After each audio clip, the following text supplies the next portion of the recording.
नमस्कार, राम राम। आप ये देख रहे हैं, ये सरसों की फसल है और पूरी इसमें लगभग फलियां लग गई हैं। और ये फलियां लगने के कारण और पौधे में वजन आने के कारण ये पूरी तरह से झुक गई है। आपको वीडियो में स्पष्ट दिख रहा है। ये करीब 3 महीने की फसल हो गई है, क्योंकि इसकी बोनी हमने लगभग की थी, जहाँ तक मुझे याद है, इसकी बोनी नवंबर की अक्टूबर, लास्ट अक्टूबर में इसकी बोनी कर दी थी। और अब है 26 जनवरी 2022। तो आप देख रहे हैं ये पूरी खेत में ये सरसों की फसल जो है पकने की कगार पर आ गई है। और अगले 20 से 25 दिन में ये पक जाएगी।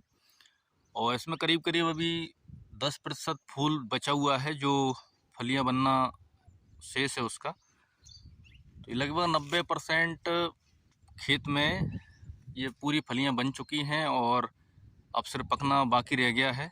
और फलियों के अंदर दाना आ गया है और हरे रंग में भी दाना है। और जैसे ये दाना पक जाएगा तो ये काले रंग का हो जाएगा।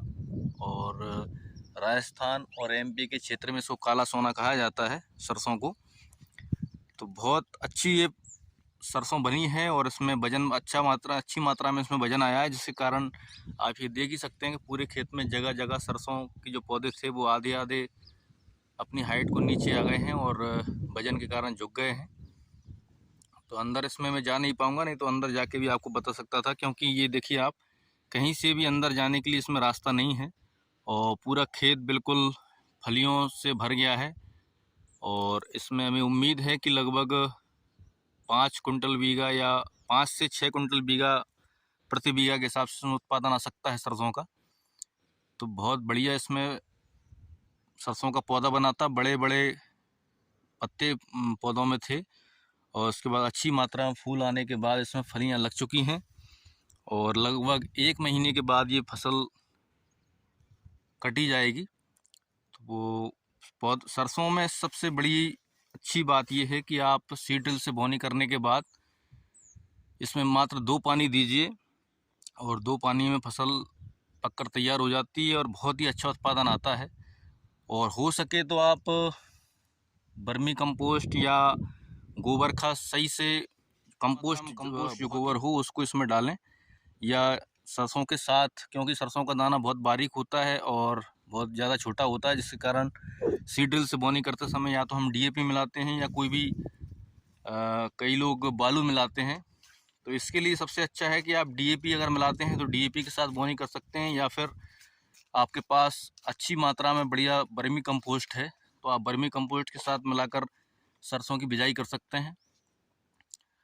और लगभग 4 महीने में ये फसल कट जाती है और काफ़ी अच्छा उत्पादन इसका, लगभग जैसे कि मैंने आपको पहले भी बताया है कि प्रति बीघा औसत इसका उत्पादन 4 से 5 कुंटल प्रति बीघा आता ही है। अगर इसमें कोई भी बीमारी या पाला नहीं लगता है तो इसका उत्पादन औसत 4 कुंटल बीघा प्रति आता है। और वर्तमान में आपको मालूम है कि लगभग इसका रेट 6,000 से 7,000 के बीच चलता है। और पिछले वर्ष के बाद सीजन पर इसका रेट 7,000 रुपये कुंटल, 7,500 रुपये कुंटल तक था। तो जिन किसानों ने सरसों लगाई थी और उत्पादन अच्छा आया था तो उन्होंने बहुत बेहतरीन मुनाफा कमाया है, क्योंकि 7 कुंटल प्रति कुंटल के हिसाब से सरसों का रेट था जो मंडी में बाज़ार में सरसों बिकी थी। और पिछले साल लगभग औसत हमारे क्षेत्र के आसपास और हमारे गांव में 5 कुंटल प्रति बीघा का उत्पादन सरसों का आया था। तो किसानों के बढ़िया अच्छी आमदनी किसानों को हुई थी। तो इस बार भी जो सरसों बढ़िया अच्छा पौधा बना है और बढ़िया फलियां आई हैं तो उसका उत्पादन अच्छा आएगा और रेट भी आपको बढ़िया मिल सकता है, क्योंकि लगभग 5,000 से तो नीचे सरसों का भाव रहेगा ही नहीं, जहाँ तक उम्मीद है। और 5,000 से ऊपर भी रह सकता है, 7,000 तक जा सकता है। तो सरसों एक कम पानी की और बहुत ही कम बीमारियों वाली फसल है। और सूखे क्षेत्रों में जैसे कि राजस्थान प्रसिद्ध है, इस समय रबी की सीज़न में राजस्थान में सरसों का उत्पादन बहुत ज़्यादा अच्छा आता है। और वहाँ की ज़मीन मार ज़मीन है, काली मिट्टी है, तो वहाँ पर सरसों बहुत ज़्यादा उत्पादन की जाती है। और उन्हें मुनाफा भी सरसों में ही आता है, क्योंकि राजस्थान में कुछ ज़्यादातर क्षेत्रों में पानी की कमी है और सरसों चूँकि कम पानी वाली फसल है, तो उनके लिए सबसे बेहतरीन फसल ये रबी के सीज़न में मानी जाती है। तो हमारे क्षेत्र में हम 20 से 25 सालों से सरसों का उत्पादन ले रहे हैं। इस बार अभी पिछले 15 दिन पहले पाला भी पड़ा है, तो ये पाले से नाम मात्र इसमें नुकसान हो सकता है, कुछ आया हो, अभी हमें समझ में नहीं आ रहा है, लेकिन हो सकता है कि पालों से इसमें होता ये है कि जैसे फसल में इसमें अभी बालियाँ लग चुकी हैं, से जो पाला पड़ने के कारण ये फलियाँ नीले रंग में या बैंगनी रंग में हो चुकी हैं और कुछ फलियाँ मात्र लगभग 5% हम मान सकते हैं कि फलियाँ सफ़ेद हो गई हैं। सफ़ेद होने का कारण ये है कि जहाँ पाला पड़ा है तो पाले के कारण इसकी जो फली है वो सफ़ेद हो गई पाले के कारण, और अंदर जो दाना होता है वो दाना सूख जाता है और पानी हो जाता है, जिससे दाना बनता ही नहीं है। फिर दाना एक फुकली मात्र रहती है जो कि थ्रेसिंग में उड़ जाता है। तो पाले का बहुत ज़्यादा नुकसान इस खेत में हम नहीं मान सकते, लगभग 5% इसमें पाले का नुकसान है। तो सरसों बहुत अच्छी फसल है जो अच्छा मुनाफा देती है, और सबसे अच्छी बात यह है कि वर्तमान में सरसों के रेट अच्छे हैं, जिससे फसल बढ़िया है और हमें रेट अच्छे मिल जाएंगे तो किसानों को आमदनी भी होगी।